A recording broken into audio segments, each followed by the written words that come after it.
دکتر شما سوالش کامل نیست. بسیار. آقای دکتر شما من موافقم. موافق. آقای دکتر نظری ندارم. شما آقای دکتر این سوال غلطه. سوال اولی از من نپرسیدین. من سوال باز کامل نیست.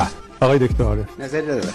آقای دکتر رضایی من با اینکه با کل شیوه اعتراض دارم ولی توسعه روستا. آقای دکتر تو روحانی این سوال با اینکه اشکال زیاد داره ولی همون توسعه روستاها. سوال اشکال داره. سوال به صورت کلی درست نیست. من فکر میکنم سوال درست نیست بسیار. برای اینکه میتونه هر دو با هم باشه.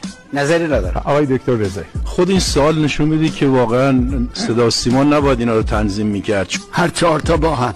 نه یک کدوم اولویت بیشتری داره؟ هیچ کدوم. سوال درست نیست. من سوال غلط میدونم.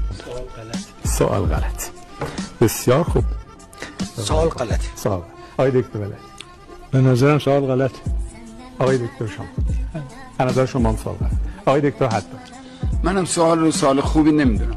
با واردات میوه فقط برای موز و اینا من مخالفم، برای بقیهش همه رو مخالفم. من سوال درستی نمیدونم. آقای دکتر عارف جناب عالی هم که اصلا توضیح نمیدن.